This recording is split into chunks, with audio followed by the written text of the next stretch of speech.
What is up, ladies and gentlemen, and welcome to Around the VLA. I'm Rob St. Clair, that's Vince Zanzuki, and we're very excited to hop on and break down some regular season VLA action. It is here. We have played volleyball now in the year 2022, and it is the first of many great events of awesome volleyball. Vince, I'm stoked to have you. Welcome, buddy. How'd you enjoy the matches this weekend? Oh, they're awesome. I mean, it was just a great way to start the season. Obviously, seeing the Icemen jump into off their finals from last year, and seeing Sweden TP doing what they do is just a good classic Central Division matchups. Yep, great stuff. Great way to start the weekend off. It was a lot of volleyball packed in the one weekend, and we've got even more coming. So, on this show, we're going to talk about what we saw over the weekend. We're going to talk about the Central, the three teams that went at it, and sort of pull some conclusions out of that and relate that to how the format of the season goes. And then we will preview the Western Division Cup, which is coming up not this weekend, but next weekend. I think the 29th is the Saturday, first day, which is going to be unbelievable. 10 teams. We'll break that down. The pools and approximately the schedule are set. So we're looking forward to that. But first, let's talk about this weekend. So here's the results from Saturday. Icemen kicking it off, a perfect title defense, a sweep over Team Pineapple. That first set was close. The rest of them kind of were not. Then in the second leg of the back-to-back, the Icemen played. They went to their bench a little bit, like to the degree that they could. And their like crosstown rivals, Swede playing up from Tier 2, took them to 5. But the Icemen adjusted to the matchup and won pretty comfortably in the 5th. Then the last match of that day, Pineapple sweeping Swede in a match that we've actually seen kind of a lot. They played an unreal match of VLA Cup last year. They have played in a lot of Central Division tournaments, like Midwestern regional tournaments the last 5 years or so. So it was cool to see that on the VLA stage. And then they all rematched heading into Sunday, which we can talk about a little bit. But Vince, what did you think the first let's start with the Icemen because it's an easy place to start. The defending champs, they come in with a very good-looking roster. You bring Sunil Thomas back, you bring Griffin Shields back, 3 phenomenal outside hitters, 2 world-class liberos. I know they only had 2 middles on the weekend, but 2 of the best in the gym. Like that roster was built to come out and look championship caliber immediately, and I thought they did. Yeah, they came out and that's Chicago Iceman right there. I mean, like you said, Sunil Thomas coming in, his first actual regular season match, because before he only played the VLA Cup. Sunil Thomas coming in and leading that offense. You got Will Kraft on the outside. You had Chandler North on the outside, Kyle Overby on the outside. I mean, all 3 of them such dynamic players and through, and nothing against Swede or Iceman, but I mean, they're pretty much outmatched player by player, with the exception of, in my opinion, Sean Dryden was pretty comparable to the Iceman Liberos, but the Iceman Liberos, merchandisitis. They just go out there, play consistent, pass great, perfect balls almost every single play, and I mean, you can't say enough about how Iceman played and executed throughout the entire weekend. Yeah, absolutely. And I got to talk to Faulkner, Tim Faulkner, their captain, who played that 5-setter against Sweden. And it was interesting hearing him talk about just kind of their philosophy. All they want to do all the time is keep their focus and everything that they do about what is going on their side of the net. They think that they have a roster that can hold up against or just beat one-on-one talent at every position against any team they're going to play this year. And it's hard to disagree with that because their roster is unbelievable. But because of that, because they're so confident in their talent, they don't feel like they need to adjust anything that they do based on matchups. They don't need to worry about what the other team is doing in any way. They want to focus strictly on their side and just out execute people with the talent that they have. And they believe that's going to be good enough. This weekend it was. However, uh, I mean, they went undefeated and they had almost perfect like point totals with 11 out of the possible 12 points. But if I'm going to nitpick one thing, it's like there are some times in VLA competition when you do have to adjust to the matchup that's going on the other side of the net from you. And the Swede match on Saturday was a good example. They got pushed to 5 because that Swede team knows them so well. I mean, we did the scrimmage on the YouTube channel about a month ago, like right before the season started. They play each other all the time. You can't necessarily just keep the focus on your side in a match like that and just out execute them, even though the Icemen are more talented than Swede across the board. But you can't sleep on a team like that because Swede played with so much energy and they defended so well that the Icemen offense, that they were just focused on doing their own thing, wasn't efficient enough to take care of a team that they were a little bit better than. And by the end of that match, they figured out in the fifth for sure. They're like, all right, we're going to actually slow our offense down. We're going to give Kyle Overby, we're going to give Chandler North, we're going to slow the offense down to those guys and let them use their superior athleticism. Overby in particular, which is why deserved MVP of that match for him after playing a back-to-back. He somehow still had it in his legs to start hitting OT on people in the fifth, but they finally made that adjustment to the matchup. They understood a strength, a specific strength of theirs against Swede, and they used it to win the fifth set. And I'm curious to see how much success that the Icemen can have totally sticking to their guns of that strategy of ignoring, like treating every opponent the same, like just focusing totally on themselves. They will be able to beat a lot of teams like that, just out executing them because their roster is so good.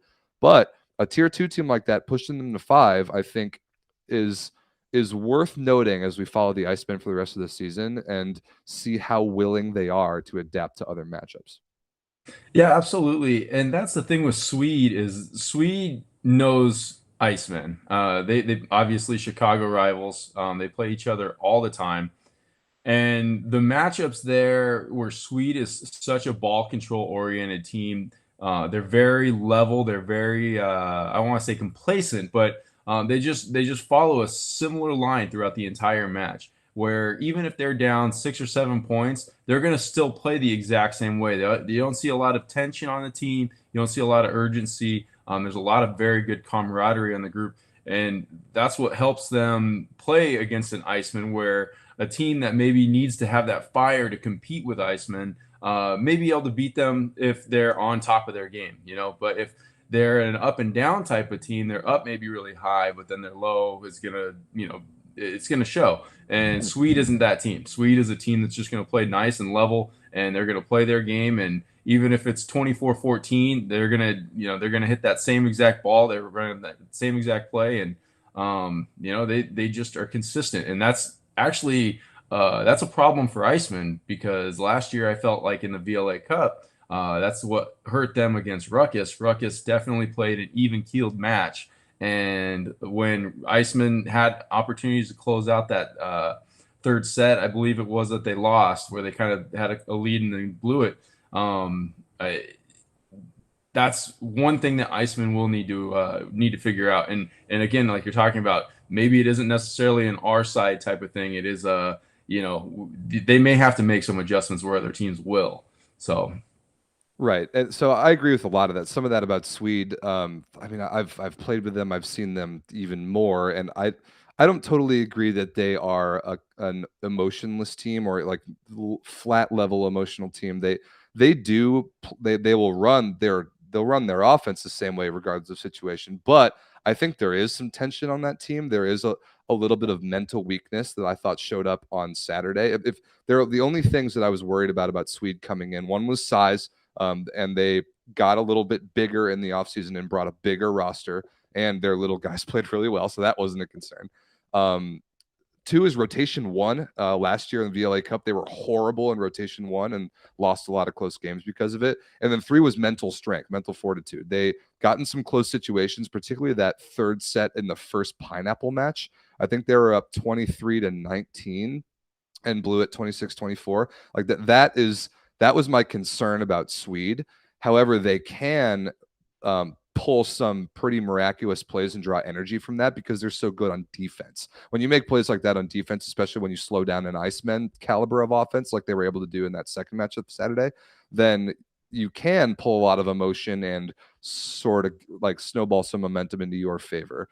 And then to turn that around to Sunday's results, as I put those up on the screen, while Swede had some issues with both rotation one and with like mental fortitude at the end of sets on Saturday, I was really impressed with how they were able to recover in those areas on Sunday. I mean, look at that first match, losing to the Icemen in 4. That second set was 25-10.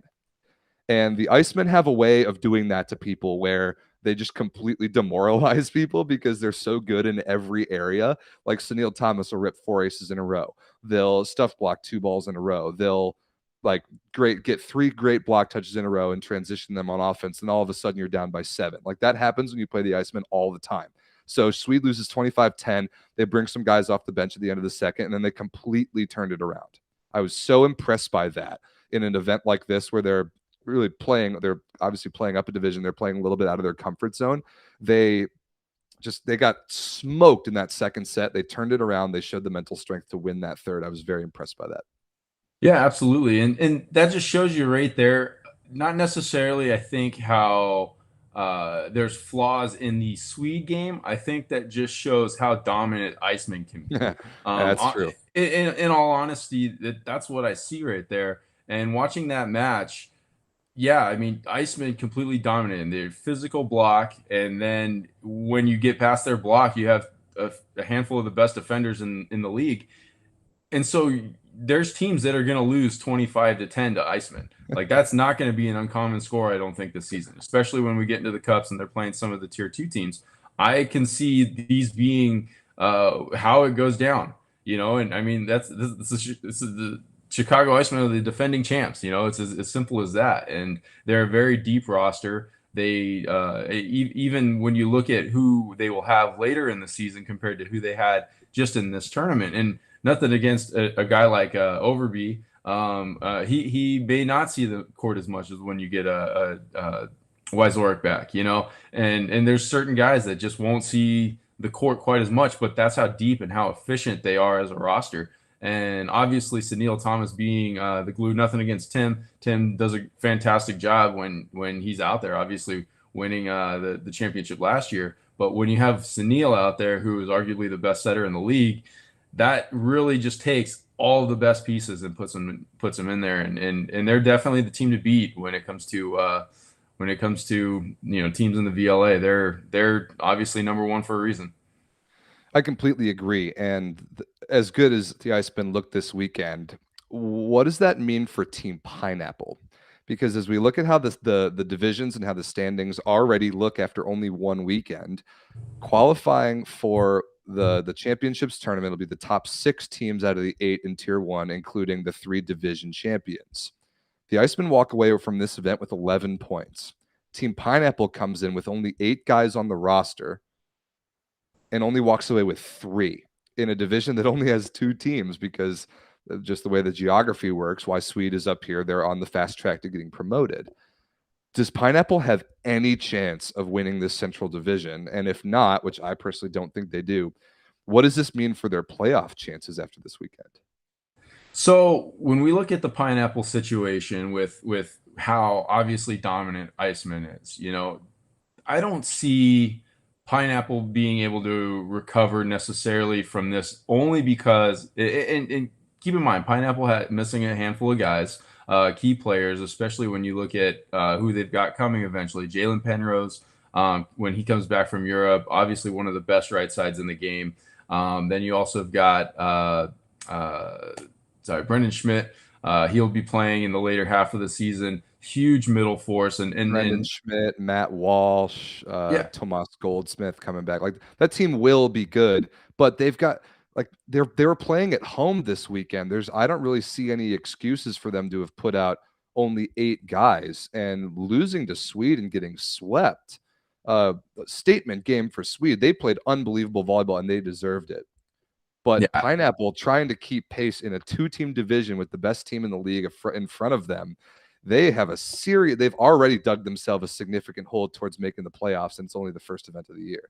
Yeah, I think this is more about Pineapple being able to make the playoffs more so than it is about the Pineapple Iceman division race. Let's face it, when it comes to the next 2 events that they play, Central Division Cup and then their next one, April 9th and 10th in Louisville, I have a feeling that Iceman's going to continue to play the way that they're going to play, which I don't think TP I don't think they have a real shot there. And so I think that their focus comes down to, hey, let's make the playoffs. Let's win as many matches as possible. Let's get these points. Because it will come down to them playing against or placing against the other second and third seeds in the league.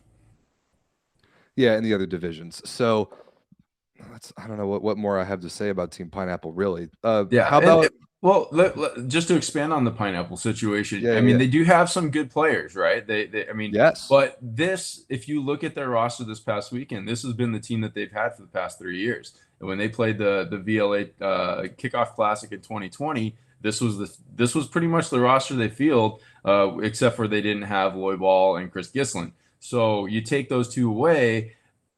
I mean, they're. I don't obviously I don't feel that Loy at 50 is going to be the difference maker for them. No offense, Loy. It kills me to say that about Olympic gold medalists, but and Gislin the same. I mean, they don't necessarily improve with those guys, but this is has been the team for the past 2 years. So really, what it comes down to is they need to start, and they don't. We've talked about their rebuilding process. They have guys, and they're a good group. They just need a little bit more. They need something that can push them a little bit more and a little bit further. And maybe the key is that this group, this 7, 8 guys, gets these reps. Maybe they can start figuring out that chemistry to where they can win these matches because they did have moments of brilliance. They had some plays Yes, they where did. in having such a sound defender in Dryden and Evan Gebert's coming along really well. Kyle Ratty played pretty well, and it's not that they played bad. It's just they played against Chicago Icemen, who is who they are, and then coming against Swede. That match Swede definitely played better than them. They did not play the best that they had played all weekend, and it clearly showed. And you just can't take a game off and expect to win. You're gonna lose that match if you do not play 95 to 100%. Even against a tier 2 team, which is why Swede was so impressive this weekend. They totally reinforced the tier 2 model for us. They did exactly what they came in to do, and that's prove that they are a team that you can't overlook. They are in it to be promoted. That is the route that they are trying to take to get to tier 1, and they came in and walked away with 6 points, which is unbelievable. I want to go back to the pineapple thing because I talked to Lloyd Ball on the very, very first episode of the Deep Corner in like February of 2020. This is before the pandemic even hit. But a lot of things have changed since then. We were talking about the Team Pineapple transition. They're obviously in a point where they were turning over in age. You don't have Loy Ball every match anymore. Gislin, P-Tac, Will Robbins, Lauren Gebert is now a full-time in a coaching role. You won't see him suiting up anymore. And Loy knew in the 2020 season at that kickoff classic tournament that he hosted that his team was going to start this rebuilding process. However, that was 2 full years ago. And here they are in 2022. It's the same team. And other than a couple very good players that will join them halfway through the year, there hasn't really been any progress made. And every other team in the league has made progress in that time for the most part. And they're going to get left in the dust pretty quickly. However, I think this weekend, walking away with only 3 points and looking up significantly in the standings at the Icemen, I think that might be a wake-up call for them. They are not the Team Pineapple they used to be. They're not the Team Pineapple that dominated the PVL in the whole 2010s decade. They need to build something that can compete at the elite VLA level week in and week out. And it's not just because they're called Team Pineapple anymore. It's not going to be given to them for free. So I think this rebuilding process might need to get kickstarted a little bit out of neutral because to me, that's where it's been for the last 2 years. Yeah, and I think a lot of that has to do with the COVID year, the 2 COVID years that the For NCAA, sure. because and I'll say from firsthand experience with Ascension is that we've had guys that we were essentially counting on moving into the last 2 years, and it's been really hard to build your program up from college players when there's no college players coming out. They're all taking their first or second year for their COVID years, and so and I don't know. I haven't talked to Loy about this specifically about who he's got in his pipeline, who he has his eyes on, at IPFW or even at maybe Ball State. But I just know from experience that it's been extremely difficult because you got a lot of 24, 25-year-old kids, men that are playing, their 6th year in college right now. And I have a feeling that as soon as a lot of these guys graduate, they're going to be looking for places to play. And it will be a lot easier for a Team Pineapple to put. And I'm not saying they're going to get guys that are going to all of a sudden make them at the same level as Iceman, because obviously Iceman, all of us have that same access. But what's going to happen is they will at least improve, and they'll get a couple of pieces here and there that can help them grow a little bit more than where they're at right now. I think that they're just kind of in a tough spot where they are in that transition phase, but when they have no one to really pull from because of the circumstances, it is really tough to grab a key figure coming straight out of college. And also, That's a great point. also on top of that, there's a learning curve from coming to college into the VLA. I mean, don't get me wrong. There's definitely guys in college that can jump out and make a huge difference for any team. But if you look at an Iceman, for example, you've got guys coming back from overseas that are running this team. A guy straight out of college, I don't know that there are too many in the NCAA that could jump on Iceman and be that starter right away. I think that Icemen are through and through more dominant than any player in the NCAA, and so I don't think that I can't think of a single one. I mean, you think of project their starting lineup by VLA championships, right? Sunil Thomas, Griffin Shields, Dave Wyzorek, maybe even Andre Diachkov, Mike Mikolau, Will Kraft, so many options at the outside. Amir Lugo Rodriguez, Dave Hancock in the middle, either of the liberos. Like, what player can you possibly pull from the NCAA who will be like a slam dunk starter over any of those guys? I just can't think of one. and that's just it. There isn't one, and clearly not all the teams in the VLA are Icemen, but Right. at the same time, if you look at, okay, who if we were in a draft type of situation, I mean, those guys might pull a guy that can help be basically someone that can compete against those guys. But and not that Lewis and Loyola don't have solid players that could work through their pipeline. I'm just saying, if you look at the rosters on the NCAA right now, there's not anyone that's replacing anyone Iceman, and Right. so I mean, that's where the quality of volleyball in the VLA is going towards, and even in Arizona and the Ascension in particular. Not to get into this topic too soon, but there's only a handful. There's actually no seniors in Arizona right now. There's 4 universities, and there's one potential senior that is graduating this year. GCU doesn't have any seniors, and all these teams, and there's not a lot of guys graduating that will just be able to jump into the VLA without there being a learning curve. No one's going to make a huge impact. So it's great that our league is at that point, but at the same time, it's not like Pineapple's going to be fishing around for the next guy that's going to come in and make that splash for him. You're right. And even if you can't get that out of the NCAA, and that's very good insight from you having personally dealt with that exact thing right now. I certainly haven't tried to build a team in a COVID era. Pineapple can go elsewhere. And it sounds like that they did and will get Jalen Penrose to come when he comes back from Switzerland to pull him away from his hometown team, the Boston Bounce, to come and be perhaps the next great opposite for Team Pineapple. They've been searching for that Jeff Petak replacement for the last 3 years now, and that might be your answer right there. That immediately makes them a contender at VLA Cup, in my opinion. You have him, Pasquale, you have like Matt Walsh and Brendan Schmidt in the middle. They're both 6'10". You can fill maybe one like really elite VLA caliber outside, and then Dryden at libero, and that's a VLA Cup contending team right there. So right, and Goldsmith wasn't there. I right. mean, he missed. Bruno was only there for one match and didn't have the most stellar match. He got pulled after I think the second set, but at the same time, we know Bruno, and Bruno in the right circumstances definitely can bring it as well as anyone. So Pineapple I think will be okay once they get there. And another guy, Kevin Owens, wasn't there as well. Yeah, okay, and awesome. and so there's just, they have a lot of weapons available to them when they're there. It's just, I think this weekend with them running with a small roster definitely caught up to them, and obviously Swede was the beneficiary of that.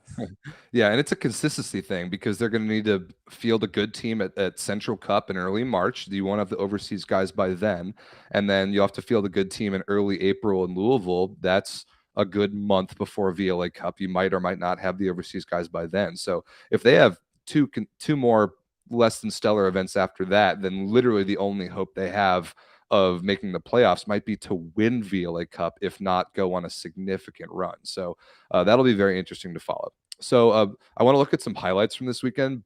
So do you want to do the highlights first, or some players that really stuck out to you first? Yeah, it's just some highlights. Sweet, let's do it. In Tier 1, there are Check only this 2 out. teams in the Central. Good block touch there by Dabrowski. Oh my goodness! Will Kraft has just pulled an Irvin Ingapet on the VLA stage. I don't even have any words for that. I love that play so much. I've been waiting for an outside hitter. Hey, I don't get lost for words very play, often.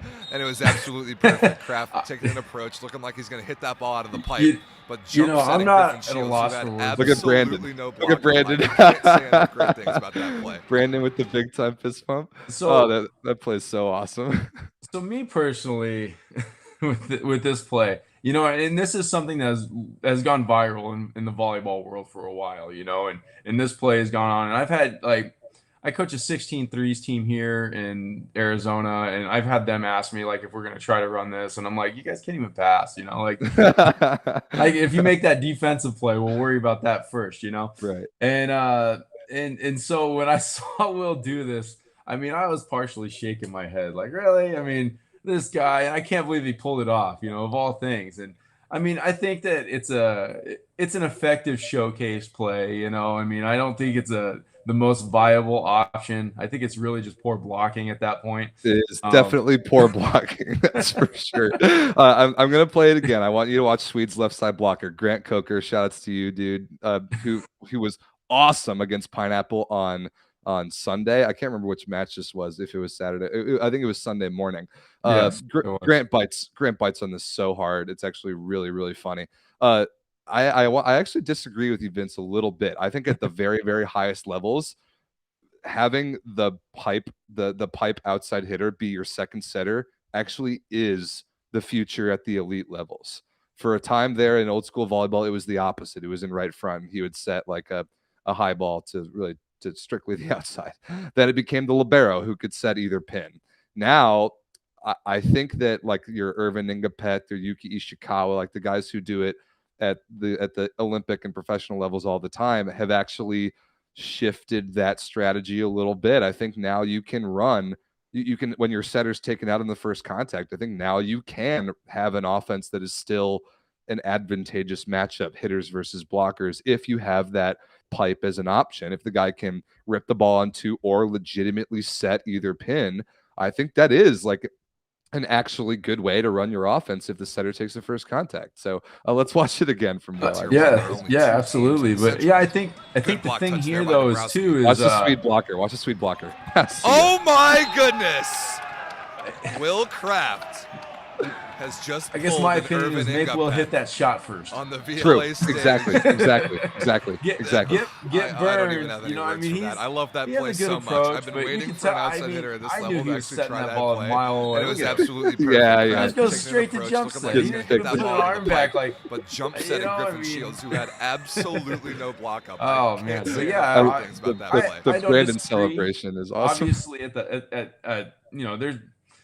I like having a libero that can run a 31 to a middle, you know, that type of thing. That's I like liberos have those types of hands and those types of plays, and this is just kind of adds to that, you know, and I agree if you know, but that comes into educating your blockers then. Okay. Yeah. I mean, I agree with you. I think the best way to say it is make him hit the shot first. Make him hit it out of the pipe. Make him score that first point. Yeah, you know, like do that.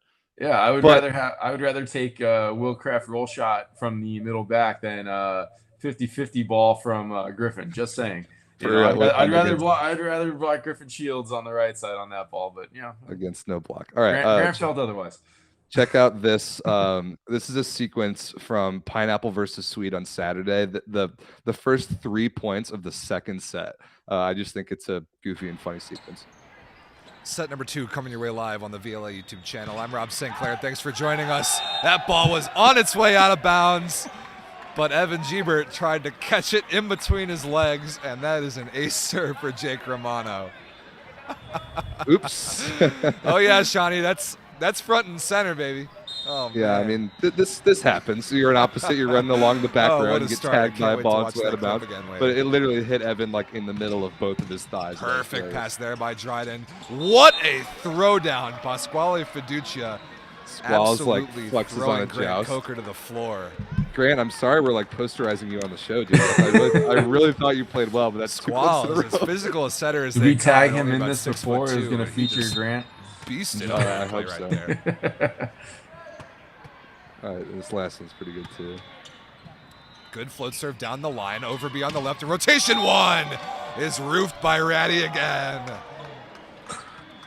Kyle Ratty has come to play in this match, doing there you some go. great things Yeah. blocking the ball so far. And Pineapple That's making a that's really a good that's a choices on where they great set their sequence pin right there. I blockers mean, based for on the one, opposing matchup. I personally love watching a right side hitter get hit by that ball. I've done it to a few right sides, you know, and it just proves like you're just a middle that hits a high ball, you know. You know, Gebert, you too. You know, you may be in serve receive time, but the thing is like you can totally see why that would happen. You know, you're running totally. along that line. You think that those guys are going to pass that ball. You know, like, and Yeah, then if all it's of out a of sudden, bounds, oh, it's they're out of bounds. not. Like you don't even think about it. Yeah, exactly. You know, you're just going to your spot. You know, I kind of get it. You know, like, but as far as Pasquale up there, I mean, that guy's such a physical guy. I mean, man, I've seen him joust. He's just, you know, physical up there. No other way to explain it. I think he was undefeated. I think he was undefeated on joust this weekend. He was like just throwing people to the floor that are almost a foot taller than him. Like it was no problem. He's so physical, like super strong upper body and like a crazy good athlete, and just is really good at jousting. It's an awesome skill to have as your setter, especially when he's going to have to go up a little bit higher to make those, you know, those plays right on the net as a slightly smaller guy. So I love those plays. And then Ratty just stuffing someone on the right side, just another day at the office. Yeah. Yeah, absolutely. And but also right there, you're showing that sequence where they run that 3 outside offense. You know, obviously Gebert's more of a standard opposite, played it at Lords, and so he's got that experience, but they ran to where when Gebert was in the front row or when Bruno was in the front row, they'd have Ratty passing. Yeah. Ratty was lined and up then block on the right a lot of the time based on the Yeah. matchup. I liked that. I think that's a great way to do it. It actually gave them a pretty good advantage in a lot of ways. And I think that being the first event of the season, something that I think that they're tooling around with, I could see that being a factor in them winning matches later in the season if they continue to run that. I don't know how their lineups are going to change as the season goes on, but if this was their starting 7, 8 guys, you know, their core, and they were working around this type of thing, eventually what's going to happen is they're going to put a lot of people at a disadvantage blocking wise. And you know, I really liked what they ran. I just think that it was a little bit fresh for them. I don't think that they've ran it efficiently enough for it to be incredibly effective for them. I agree. I think that's a great point. I think it's a very good idea that is a little early, but can create some really good matchups for them based on personnel. So I like seeing it. Here's the last one. Great pass by Merck. Flicked all the way to the backside. Kraft! Klosak's got 2 in a row. This time an absolutely monstrous stuff block. Oh my goodness, Ethan Klosak. What an addition he's been since coming on right in the second set. That was a so monstrous play. I actually had a block like this once some time ago. And, in your dreams, 25 years ago? I'll send you it. I remember exactly who it was. It was Jace Olson from Penn State. Oh, okay. That's actually a pretty big one. Okay. Yeah, but here's the thing is, you know, you don't recognize it from this angle, is that ball, I'm pretty sure, is about 60-40 on that net. And so Klosak's just got to really press on that thing. And Kraft has really nowhere to go. And Kraft is one of those guys who's he's not gonna he's swinging to try to get through, you know. And sometimes he'll get through, but you get a guy like Klosik up there. That's not Will Kraft's fault right there. That's all I'm gonna say. Well, so I talked to both of the guys after that match, and because there was a play later in the match where Kraft came in on a back 2, like very late in the last set. That was a great play. Absolutely destroyed it, sharp cross. And Will was like, dude, when Ethan clamped me one-on-one, that's that back 2 cross shot is the shot that I thought I had until Ethan took it away from him. And just to talk about Ethan Klosak, because this dude was, I thought, backside Kraft best player on the weekend. Klosak's got 2 in a row. This time an absolutely monstrous stuff. You know, He played so far above his goodness, height. Ethan He Klosek, controlled the what an ball addition he's so been well. since coming on First late and in the third second set. contacts, That he was hit a monstrous play. I don't know, just on the eye test, he hit like 600 from the right, the left, and the bick, and he's only 6 feet tall. I thought he was really impressive for me for Swede on the weekend. Yeah, Klosek really caught my attention last year when they played Pineapple in the VLA Cup. And honestly, had Jordan just hit him a couple more times in transition, they would have beat Pineapple in 4. But yes, they would have. I remember. Yeah, but he missed him. He actually just didn't set him. He went a different way. But Klosek's he's a great player. It's great to see him play. Yeah, he was awesome. Other good players from this weekend. I know you had a couple, but another one for me was Sunil Thomas. Man, we already talked about him in his first like real regular season event for the Icemen running the show, and it's funny because Tim Faulkner, who we love, who's just an absolute winner, just wins wherever he goes in whatever formats. He has been trying to like take a step back from the day in day out starting setter role for Iceman for a couple years now, but everybody he brings in to replace him gets hurt. He brings in Steve Kehoe, who's unbelievable. He starts to get injured and stops playing. He brings in Connor Eaton. He can't like get off the bench because his back seizes up every match. So Tim just ends up having to play all the time. And now he brings in Sunil, who's like 24 or however. He's a young dude. Like won a national championship at Ohio State, and you just can't say enough about how much better he was at the setter position than everybody else this weekend. And that's saying a lot because Pasquale and then Jordan and Jake Romano for Swede, all three of them were awesome. I thought every setter that played this weekend was really, really good, but Sunil was just on another level. And on the service line was truly, truly an X factor to bring them back in sets. They actually needed it against Swede on Sunday, and that's in that first match of the morning. There were a couple points when they legitimately needed to come back from runs, and Sunil gave it to him every time. He was just such a weapon, and I was very impressed. Yeah, I would just say if I was in Tim's situation with Ascension and I was winning championships at the starting setter spot, I probably wouldn't give up. I'd probably be just telling, hey, go take a hike, Sunil. There's another team that wants you. So good for Tim, recognizing that there's some great talent out there and trying to get them in their system. But I guess luckily for Ascension, I'm not in that position. But yeah, so. Agreed. Sunil, amazing player, and arguably the best setter in the league. The guy that stood out for me, another Iceman, Brandon Poindexter. That guy just gets better and better every single weekend, every single time. He really does. And I remember watching him play the first time. I want to say he was with Iceman, but he may have been with like the New England Paul Revere's. I don't remember what their team was called back then, but he played with a team from up in Boston, and he was just the guy. You swung at him as an outside. I was playing outside at the time, and it was like I knew if I hit his hands, I was scoring a point. Now you hit his hands, you're not getting that point. He's scoring that point.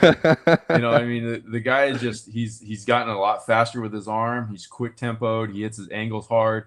He served really well this weekend. He did. His serve was great. And so the guy just continues to improve. And so when you have an opportunity, Iceman with the middles that they already have, and then they have a guy like Poindexter who can, he could arguably be their best middle by the end of the season, in my opinion. So very possible. Yeah, he's just so big. He's so big. He's so physical. And yeah, I totally agree. Every single time I see him play, he gets better. Yeah. Like looking back to the Kickoff Classic in 2020, he was there. He had like a bad day the first day of that tournament, and then was unbelievable the rest of the tournament. I think got all tournament honors, and it was very well deserved. He has improved his blocking fundamentals by leaps and bounds. His hands are so much better now than they ever were. He thinks his way around the game a lot better than he ever did.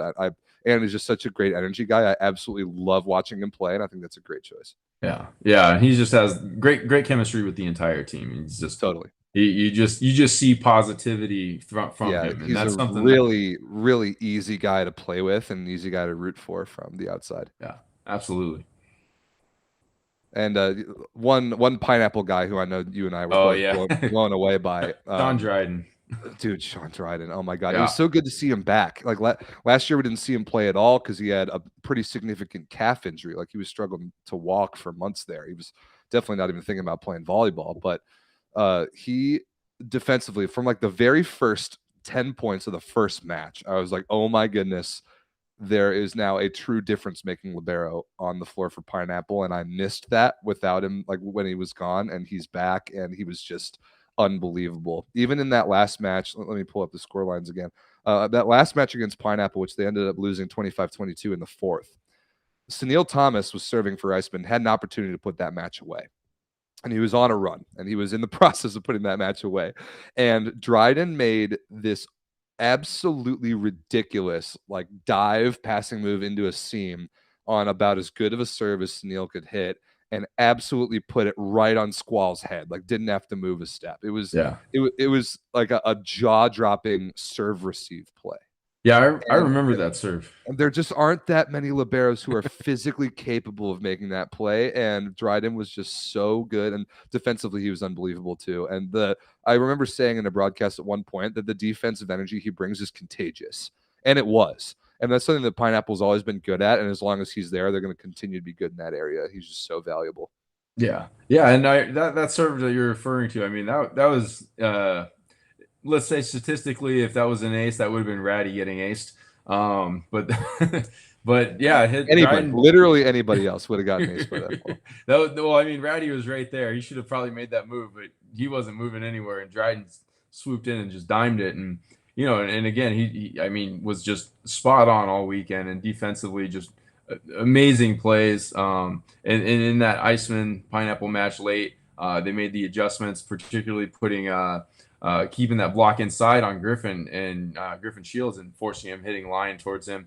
And those little factors and stuff where the blocker doesn't have to worry about taking so much area because you have a defender like that behind you. It makes a huge difference, and makes you just, when you have the ability to go and put up a block and you don't come close to touching it, you can just worry about transitioning the other way. That's a great feeling as a hitter and a blocker. You feel comfortable at that point. So it truly is the best feeling ever as a left side blocker, to get like just beat down the line so badly, and then you have a legitimate look in transition because your libero made that good of a play. Yeah, great take. So I think that's really about it for this past weekend of volleyball. It was awesome. All the matches you can watch them now as much as you want here on the YouTube channel. You can rewatch them, check out all the great plays. We'll be clipping some highlights, but wanted to feature a couple of those here. Now, Vince, it is time. It is time to talk about an event on the horizon where your Phoenix Ascension, among several others, will be making their season debuts, and that is the West Division Cup. Next weekend, next Saturday and Sunday, the 29th and the 30th in Seal Beach, the AIM Sportsplex, I think is the name of the gym. The West Division Cup, the first of a truly great series of VLA Cup tournaments this year. All 3 West Division teams and 7 Tier 2 teams to make a field of 10. This tournament is going to be absolutely ridiculous. I'm very excited to be there. Where do you want to start in breaking this down? Because there's a lot to get to. Yeah, let's just I mean, yeah, it's AIM Sportsplex is where it's going to be at in Seal Beach. AIM Sportsplex, and they've been working really hard. It's going to be a brand new facility. They actually just laid the floors yesterday, I believe it was the update I got. Yeah, brand new facility out there in Seal Beach. We're going to be the first event to be ever held there, and we're extremely excited about being there. And they're doing a lot for us. They're really stepping up their game. They're excited to have us. So can't say enough about them. And Michael Ma really doing a lot to support the VLA, and we appreciate them. But yeah, let's jump into the pools. Yeah. So the seeding of these pools based off of the division standings last year first, then Tier 1 ranking, then Tier 2 ranking, I think is the order. So, so since none of us have played this season opening event, it's based off of last year's seedings. Sport Connects being the new Tier 1 team, so they'll get the 3 seed. Technically, Ruckus would have been the 3 seed had they been a Tier 1 team, but since they're a Tier 2 team, that's just how the brackets work in the division cups. So yeah, Rising Tide taking the number 1 seed, obviously being the second place team, losing to Iceman last year, and then Ascension, after losing to Rising Tide to go to that championship game, gathers the 2nd seed into right. So the seating there is actually in order from left to right on your screen. So Rising Tide 1, Ascension 2, Sport Connects 3, then it snakes back. So Ruckus 4, that's New York Pride there 5th, Emiola out of Hawaii 6, Tall Ones from San Jose 7, Seattle Riptides 8, 630 Slunkers from suburban Chicago 9, and the West Coast Brigade 10. And like past like, I don't know, seed 4 or 5, the seeds start to not matter very much because these teams just haven't played before. They're brand new. But so the pools, the first pool, Rising Tide 1, Emiola 6, Tall 1 7. Pool B, Ascension 2, New York Pride 5, and Seattle Riptide 8. And then the pool that I'm very interested in, Pool C, Sport Connects 3, Ruckus 4, 630 Slunkers 9, Brigade 10. And so Sport Connects will start out like Sport Connects will play Brigade, and then Ruckus will play Slunkers. I expect both of them to take care of those two teams, and that will be the first match that I think will be really, really good. Is when Sport Connects almost definitely will play Ruckus on like at some point in the afternoon on Saturday. That will really set the tone for the Western Division. Yeah, it's gonna be some good matches through and through. Where we're at right now with the tier 2 teams, it's really tough because obviously only a handful of the tier 2 teams have played before, and so it's tough to seed a tournament. I mean, it's kind of it literally was based off of I'll be honest, it was based off of after those first 5 teams which have played registration. You sign up and you get seated because there's really no other. I mean, we could do like I guess based off of rosters, we could have done some sort of power player ranking or anything like that. But I mean, who's to say? I mean, we don't want opinions involved. So we, teams registered, they get their spot, and then we filled it out from there. And I'm excited to see a lot of these teams start their journey and start to embark on this tier 2 process to see how they fare. It's going to be great because I think that this is going to be the start of a lot of storylines, a lot of rivalries amongst all of us. Clearly, I mean, Ascension, Rising Tide, Sport Connects, Ruckus, even New York Pride to an extent have played each other before. We're aware of each other. We kind of know what each team brings. But I'm excited to see the collective group, particularly all these West Division teams, and to see kind of where we all fall amongst each other. Yeah, I agree. And is it worth getting into a couple of the rosters because it's going to get really, there are some names on these rosters that I'm really excited to see. And just to reiterate that tier 1 point or tier 2 point, sorry, I think what Swede did this past weekend put every other tier 1 team in the league in all 3 divisions on notice. It also gave all the tier 2 teams who are interested in, going down the path to get promoted, it gave them a blueprint to follow. Like that was a statement that Swede made this past weekend that tier 2 teams can come into an event regardless of the format and beat tier 1s and rack up a lot of points.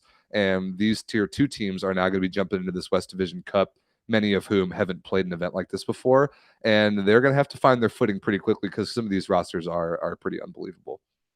Yeah, there is some really, really solid rosters through and through. I mean, just starting from the top from Rising Tide all the way. I mean, there's good, solid players from top to bottom. Even West Coast Brigade brings a sound group of California players, and I mean, I feel like every team's dangerous out there. Every team, has the potential to do something, and particularly the tier 2 teams, which are getting their first taste of what the VLA is all about. I mean, who's to say that there's a learning curve or anything like that? But I have a feeling that most of these teams are going to just approach it as, hey, this is business as usual. Let's go play some volleyball, and they're going to look really good.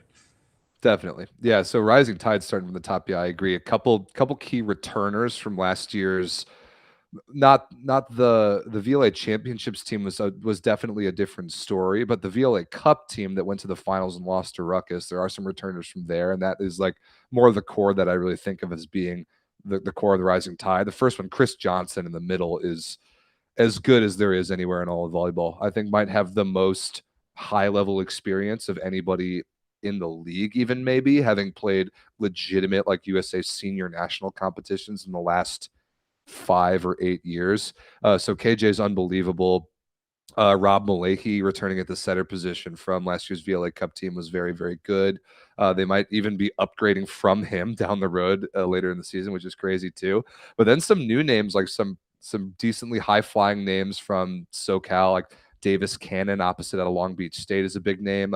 John Predney coming over from Concordia Irvine is a name that I love. I really like that guy's game, that play style at the outside. Gus Tuaniga, I know played for Rising Tide in the past. I'm looking forward to seeing him again. Miles Evans from UC Santa Barbara is a big pickup. Ryan Windish, who I know is more so a coach these days, but I think he is on the roster as a libero, so it'll be him and Ryan Radira at the liberos. And Brandon Directo, who's one of my favorite players in the league to watch. He's listed at 6'0" on the roster. That is a bold-faced lie. There's no way he's that tall. 5'10", 5'10", maybe. 5'10", maybe. But you can't sleep on Brandon because he's so freakishly explosive, and just a handful of other names that I'm really excited about. So this Rising Tide team is legit. KJ in the middle is going to dominate people. I think he's clearly the best middle on any roster in this tournament from what I've seen so far.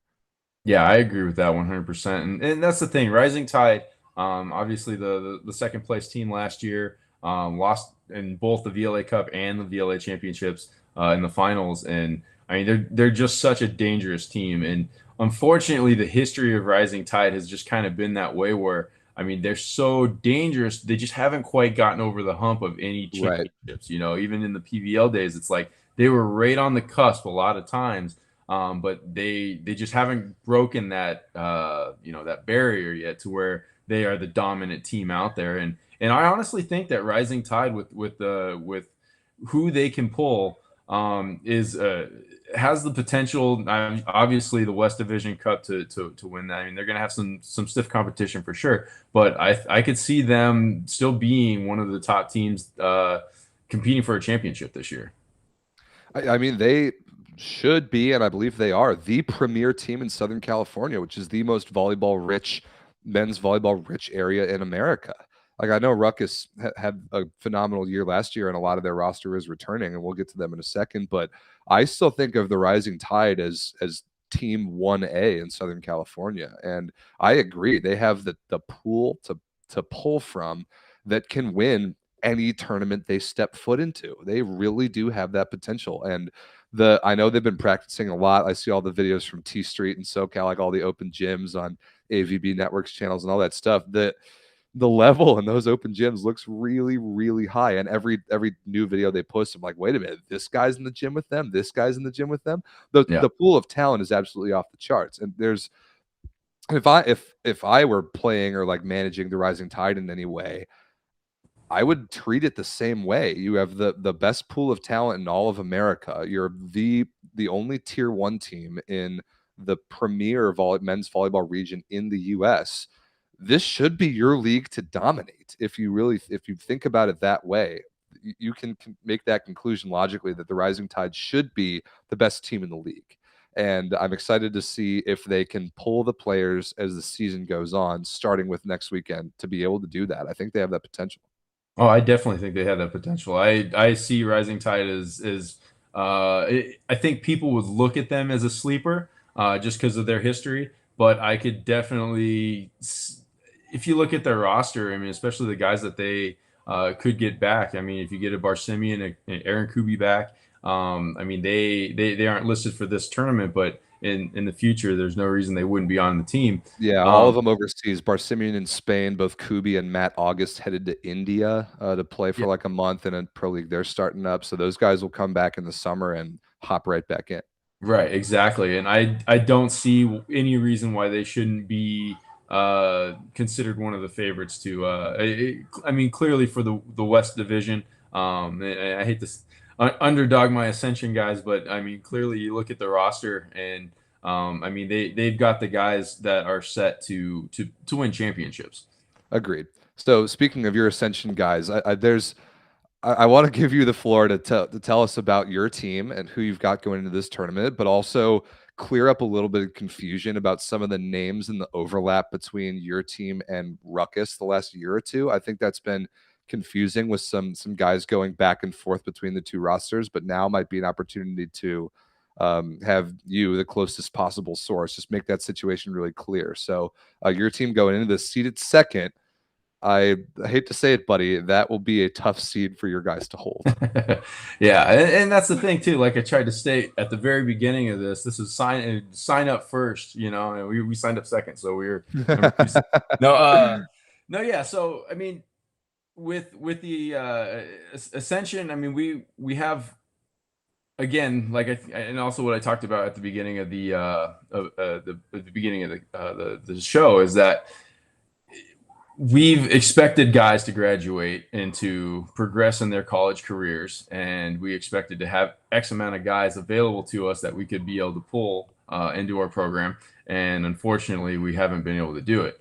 We did lose a handful of guys that decided to stay with Ruckus. There was a few guys that played both over the last few years, and that most of the difference in that was when there was a separation basically with USAV and playing nationals and things like that. Ruckus primarily played just nationals, and a group of them would go and play nationals, and that's what they did, right?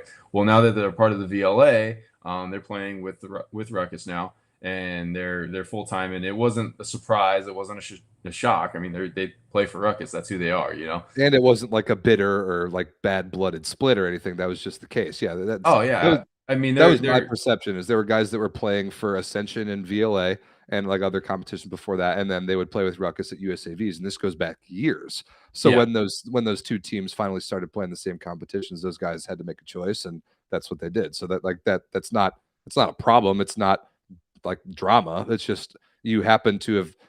I mean, let's be serious. That was most of your players that carried you to a lot of success the last couple of years are now playing for a different team. That's just and the thing is when they were playing Ascension, they were Ascension. It wasn't like we're this, you know what I mean? It was just we just like anybody, you go into the competition with the team that you're with and you go and try to win. And we had honestly, I truly feel if Serge Nadazhdin and Joe Kaliakamoa didn't get hurt in the first Iceman match, I feel that we had the potential last year to win the championship.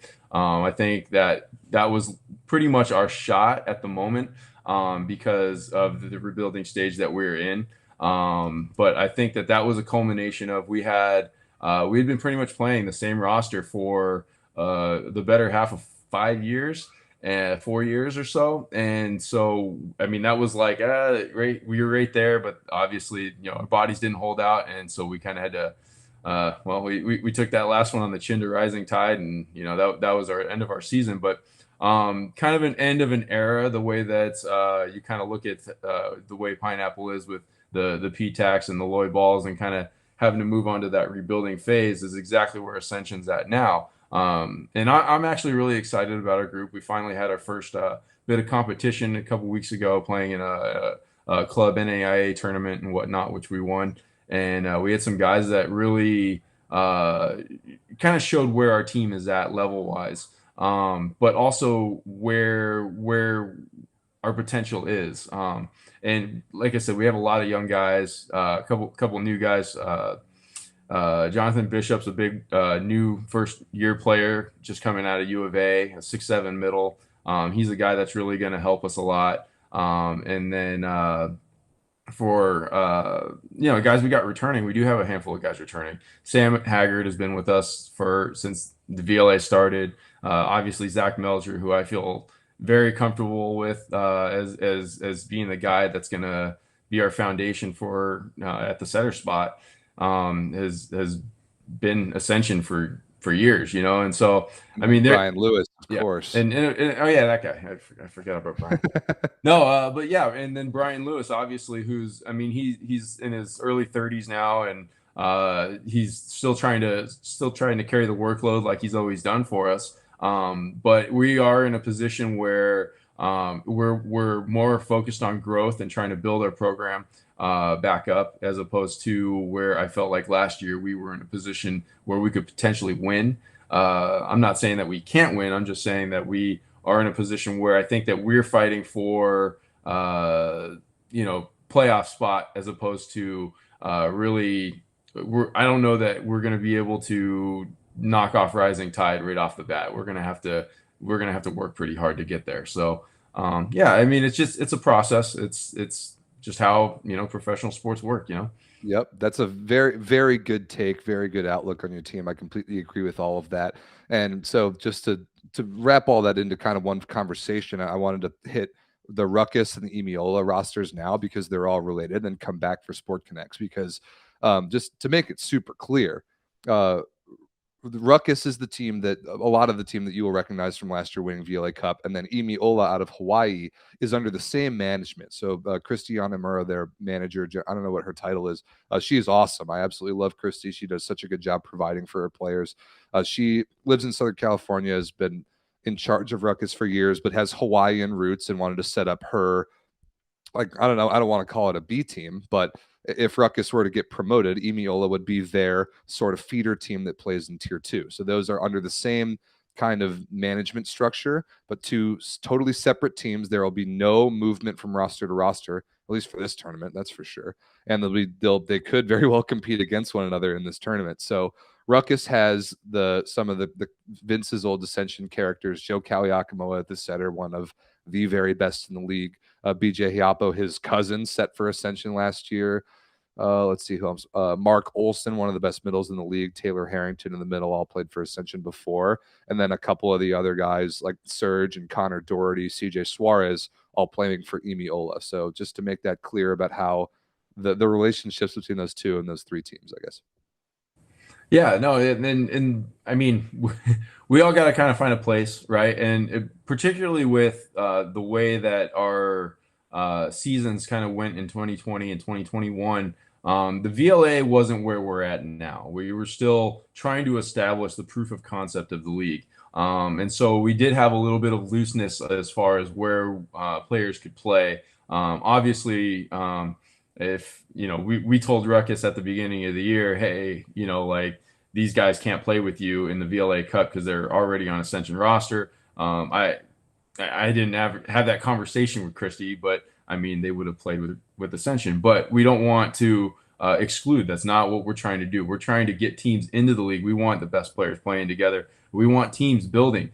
And so it just didn't make sense to do that. Ruckus is the team that they are, and we want them playing in VLA. And so it just makes sense, for them to play together in VLA Cup last year. It makes sense where they're at right now with the tier 2 and growing, helping grow the VLA brand with, I mean, honestly, one of the best rosters. I mean, oh my the goodness, country's ever seen. Incredible. They're incredible. Joe Kawiakamoa at the setter, Michael Wexter opposite. The outsides they've picked up. They brought James Anastasiadis over from New York Pride. They pulled Kupono Faye out of the University of Hawaii. Still Caleb Denmark, who won that championship with them last year. They pull Everin LaRoche from Hawaii away from New York Pride. They've still got Como, who's ridiculous last year. Like, I think the only weakness they have is in the middle, and they have Olsen, and then they have their other middles like Max Chamberlain, Pat Gaspin, who will play with them later in the year. Like, their other middles, they're just waiting for them to come back from overseas. But other than that spot, they might be the best roster. Their roster might be better than Iceman's. It's crazy. Well, clearly they won the VLA Cup last year. So yeah, they're I amazing. think that they're considered one of the teams to beat for sure. Yeah. But I mean, again, we just, I mean, we build off this season and we'll see, I mean, they have a solid group there, clearly, and they prove they can win, and they prove that they're a fantastic team. And so that's what we're going to see out of them this next weekend. And Emiola is nasty too. I mean, Jeff Schmitz, et cetera, who played really well with Ruckus last year. Serge Nadazden, Liam Maxwell, and Ethan Siegfried out of Long Beach State. Like, those three outsides are nuts. Kaveen Vaz is on this team. Mark Matrakos, and then your guy Connor Doherty on this team. CJ Suarez is one of the best liberos in the league. Like, so this Emiola team, who, like, you sort of think of as Ruckus's B team, they're going to be ridiculous too. So another just example of the depth and the unbelievable talent that'll be on display in this West Cup. Like, they're seeded sixth, and they play the Rising Tide on day one. Like, that match is going to be awesome. Yeah, that's going to be a great match right there. And And yeah, again, I mean, that's the whole point of the model that VLA is doing. I Exactly. mean, if we were to say, hey, we got our 8 teams, we're 8 teams now, that's it, cut it off. It's like, okay, what about the 15-man roster of Ruckus? What about the all of these tier 2 teams that have fantastic players? It's like there's so much talent in the United States right there in this tournament. I mean, if we cap the whole league off, I mean, you could have an entire league with these 10 teams, and so Yeah. I mean, there's just so much talent on these rosters that it's just, that's the whole point of the model, is that we got to have all of these guys playing. And it works the other way too, because I've had people ask, like, why isn't Ruckus tier 1? Why isn't Emiola tier 1? Why aren't these some of these like brand new teams that are just popping up who have unbelievable rosters? Why don't they jump to tier 1 right away? Well, that's not how it works. It's not just about having an unbelievable roster. It's about having your organization being able to commit to the schedule and the travel and the commitment to the product and the brand that the VLA has. So that's why we have the qualification process that we have. It also creates some pretty incredible storylines. Right. So you put together an unbelievable roster that's tier 1 ready, but you still have to grind through the tier 2 level to get there, because that's just the way the competition is structured, and it's totally the fair way to do it. It's to capitalize on the amount of talent that there is and the unbelievable teams that you can kind of spawn out of nowhere if you get the right players. But it's not just all about your team being able to beat tier 1 teams to be a part of tier 1. There's more to it than that. That's why we have the qualification process the way we do. Right. And the thing too is, I mean, you look at the tier 2 teams. I mean, there's for example, Riptides. I mean, they're just getting started with. I mean, they've been a team for a while, but getting a taste of the VLA flavor. They're only playing the one event this year. They're a team that, once they see what it's all about and they can start to work on getting established a little bit better. I mean, down the line, yeah, they're gonna be a team that can grow and get a little bit stronger, and fight for that tier 1 spot, that promotion. But at this time, I mean, the organization that they're working with doesn't have the funds. They don't have the personnel to play a full tier 1 schedule. They couldn't fly down to Los Angeles 3 times and then Phoenix another time, all in a 5-month span. They don't have that capacity at the moment. That's something that's that has okay. to grow. That's okay. And that's the thing, is we're not upset about that. I mean, No. we don't want to discourage a team because of that situation. We want to be, hey, yeah, come play. It's see what it's about. If you can make 2 tournaments next year, great. If you can make 3 tournaments the following year, I mean, just it's all about building the brand and building the league and getting guys the opportunity to play. Exactly. And so now moving back to a team that did get promoted out of tier 2, San Francisco Sport Connects, who has flown a little bit under the radar, even though they've played a lot of preseason scrimmages up there in the Bay Area. There's a little bit of video out on them now. The roster that they've built, even that's just coming into this tournament, is nuts. I mean, last year they got 3rd at VLA Cup, which was an unbelievable performance with a thin roster. And now all they've done is upgrade at pretty much every position. I mean, Konrad Kaminsky in the middle, absolutely unbelievable, like national finalist at Stanford. Eric Michalski, same thing, can play all 3 hitting positions. Ian Wright out of USC. You still have Colin Hackworth at the opposite, who was one of the best players at VLA Cup. You pick up Madison Hayden out of Stanford. You pick up Bo Vandewey out of Pepperdine. Like, get out of here.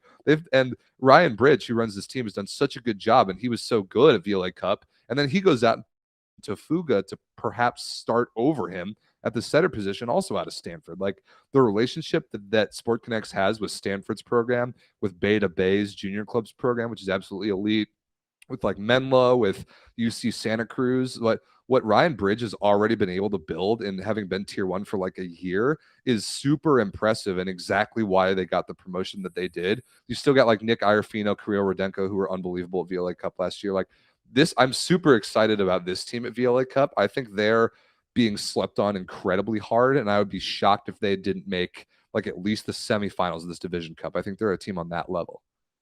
Yeah, I mean, being a tier 1 team, I think that we should be expecting the tier 1 teams to have a good shot at semifinals. But I still think they're being slept on. I think that. Yeah, but no, the thing is that and this is how strong the West Division is that, right. and nothing against all the other divisions, because all the divisions are really strong. VLA volleyball in general, division to division, is strong volleyball. It's the best in the country.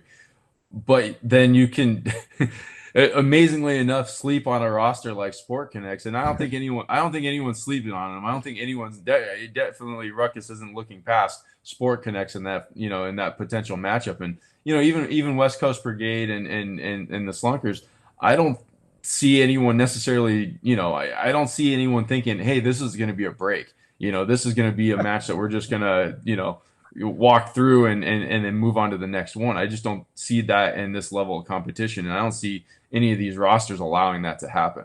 So yeah, with Sport Connects, I mean, Ryan's doing a really good job getting those guys. They're super active. They're playing a lot of matches right now up there. They're playing Menlo College consistently. They played Stanford the other night. I mean, they picked up Kyle Swede. I mean, they have a great lineup and great roster. But then this is where it comes down to, I mean, you're going to see everyone's got the horses. You need the chemistry. You need the cohesiveness. I mean, obviously all of these guys can play, I mean, play at a very, very high level. And Sport Connects has that. They showed it at VLA Cup last year with a team of like 9 guys that came out undersized at definitely the outsides at the very least, and they out-defended people. They played with incredible, consistent energy, very mature, like high-level, intelligent style of volleyball that I absolutely love to watch. So I really like that team a lot, and I'm excited to see what they do, especially because they're almost definitely going to play Ruckus on that first day. Yep. All right, so hitting a couple of these other rosters, so you have New York Pride, you have 630 Slunkers, you have West Coast Brigade, we have the tall ones out of San Jose, and Riptides we talked about a little bit. But we haven't talked about all those teams all that much. I'm not going to lie to you guys; they don't have the rosters to win this tournament, and that's okay.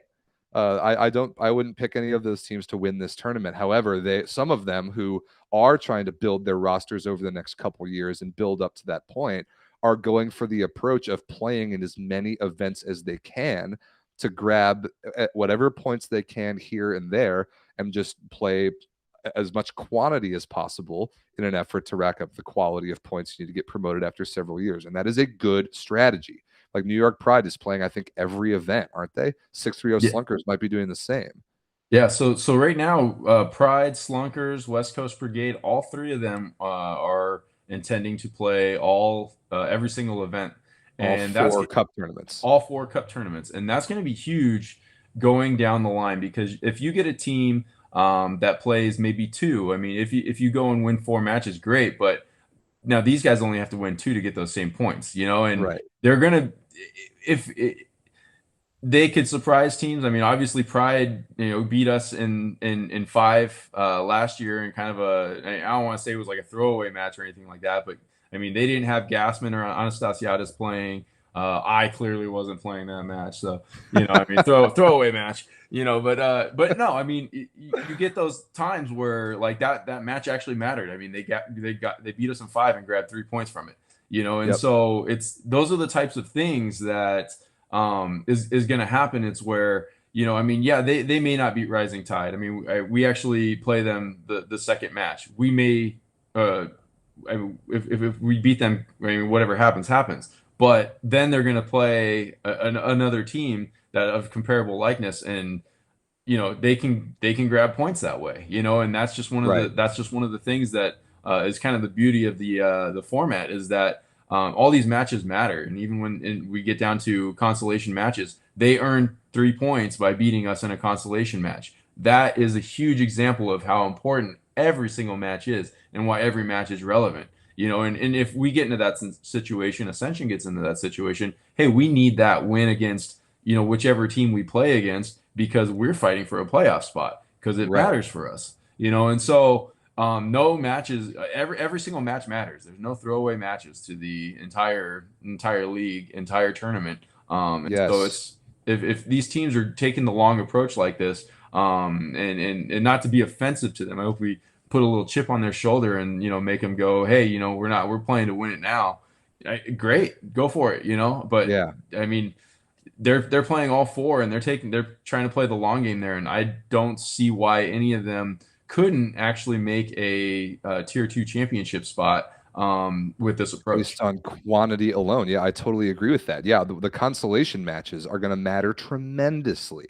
Those like the tier 2 teams that end up, well, whatever teams end up in those consolation spots on Sunday afternoon, there will be at least 3 points on the line in every one of those matches. Those points matter so much. Tier 1, tier 2, combination of the two that are playing one another, there are in every single match, and they're important to every team, both tier 1 and tier 2. So I love that point. That's why what makes every single match worth watching. And for the teams that are playing, you cannot, like, there are no throwaway matches. It doesn't exist. It doesn't exist with this format. It's perfect. Yeah, and exactly. And you look at us, Rising Tide, Sport Connects. I mean, we see what happened with Pineapple. Sweet. Yeah. Sweet and Pineapple. Okay. So, I mean, Pineapple only walked away with 3 points last tournament or last event. And I mean, if it comes to a point where we can grab 6 points, we grab 5 points for whatever reason, and that's all we grab. Well, that puts us ahead in the overall standings over Pineapple. And that's something that we have to remember when we're going into this, is exactly that. There isn't a throwaway match. It's not one of those where it's like, this doesn't matter. Let's take it off. It's like, hey, we're still playing to get to the championships. That's our focus right now, and we got to take every match seriously. So exactly. Yeah. So I think that's a pretty good summary. I mean, we didn't dig into the rosters of some of those tier 2 teams. That's okay. Those will get posted on the website in the next week or so, leading up to the tournament. They actually are posted now. Actually, oh, they're up. Okay, perfect. Check out check out the website. Links in the description. USAVLA.com to see all the rosters of all these teams. Good work, Vince. Getting the rosters locked weeks before the tournament. Yeah.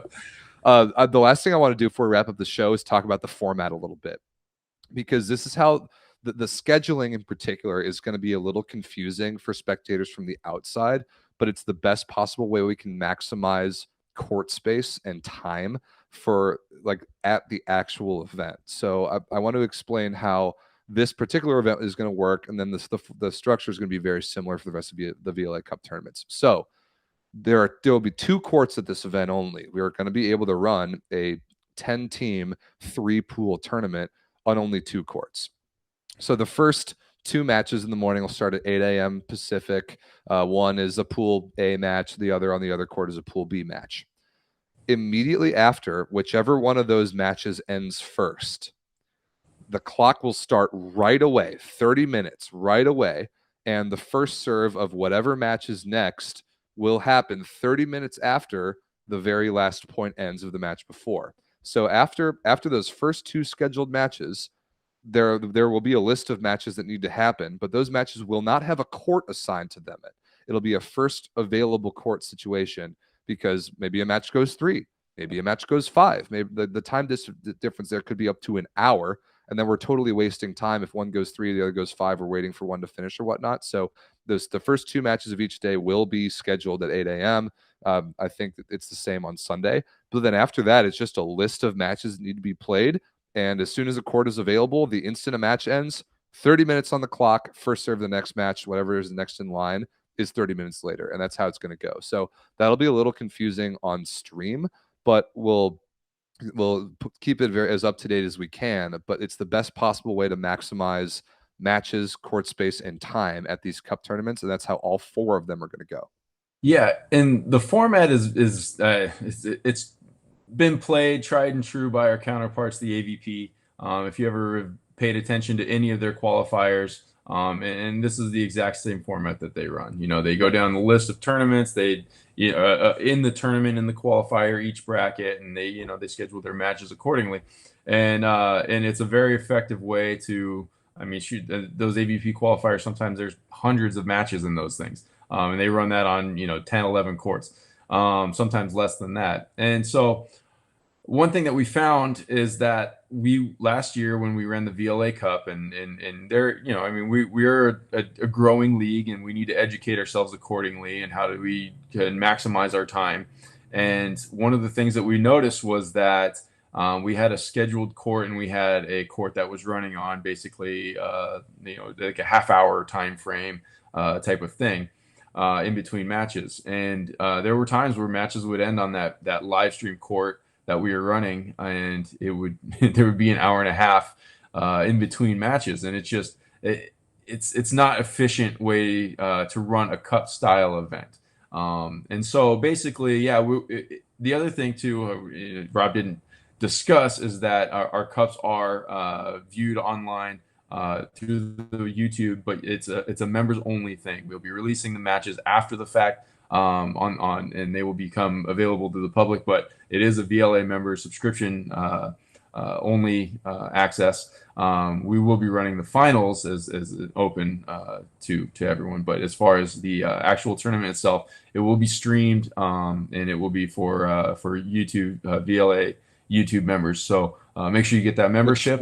Which costs how much? What tiny amount? 99 cents. If you can spare 99 cents to help out professional volleyball in the United States and watch some great volleyball, some of the best you're gonna see this month, then yeah, we really appreciate you guys, people supporting us and whatnot, and that's how we're gonna be able to grow professional volleyball in the United States. There's no other way around it without the support of the viewers and the members. That's what we need, and so yeah, so running those live streams when we get to Sunday. We'll be having a little bit more of a schedule where we'll have some of our matches that will be able to be showcased. Rob will be on the mic for a handful of those. But as far as running the event, so Rob can talk at the end of the day, at the end of the weekend. We'll slow it down a little bit, and he may not be broadcasting all of the matches. Yeah, I had a rough enough time last weekend with 6 matches in 2 days. This one will kill me. Yeah, that's a great point all around. And it's for like tournament format. For the 2 pools of 3, so like Rising Tide, Emiola, Tall Ones is one pool. Ascension, Pride, Riptide is one pool. Those 3 teams will just play 2 matches each against one another. For Pool C, Sport Connects, Ruckus, Slunkers, Brigade. That'll be a bracket pool. So Sport Connects will play Brigade first. Ruckus will play Slunkers first. Those 2 winners will play each other. Those 2 losers will play each other. They'll seed them 1 through 4 after that. So, and then seed them straight into a bracket and play a bracket. I think we'll get to, get through like 2 of the 4 quarterfinals on Saturday. So we're going to be able to pack a lot of volleyball into that first day. And we'll put a lot more info about this on the website if just listening to the description of it is confusing. But that is kind of what you can expect for the cup tournaments, a much more fluid efficiency, like prioritizing schedule, members only live streams up until the finals. If you can kick us 99 cents to watch all the matches of the weekend, that would be great. And just 10 great teams going at it. And I think that might be all there is to say about that tournament. Can't wait to be there. So excited to be there. Yeah, very excited. Finally, to get out there and get back into VLA competition. I mean, Orlando happened way too long ago, and I definitely think that Ascension is looking forward to getting back after it. So I'm sure all the other teams are chomping at the bit. Awesome. Well, I'm excited to see you, Vince. I'm excited to see all the guys. I think that last like 10 minutes there explaining the format should be required viewing for every player going to the tournament, just so they no questions asked. No one shows up late. Yeah, for real. So team reps, if you're watching this, send this to all your guys. We will see you, ladies and gentlemen, on the morning of January 29th Pacific time for the start of the matches of the VLA West Division Cup. Until then, I'm Rob. That's Vince. Thank you guys very much for watching. Follow us on Instagram. Like, if you have any questions about any of this stuff, I think you can email us on the website. You can DM us on Instagram. We'll make everything as clear as we can. And I think that's about it for the evening, eh? Yep. Thank you very much. Shout out to Novice Clothing Company. Obviously, give them a follow. Can't wait to see the new. Yep, amazing threads. Mikasa Sports USA, obviously our ball sponsor, always doing great things. Todd J Photography and Stat Together. Download that Stat app and go. He's great for juniors and great for the VLA. So, yep. So thank you very much. We will see everybody next weekend for West Division Cup. Peace.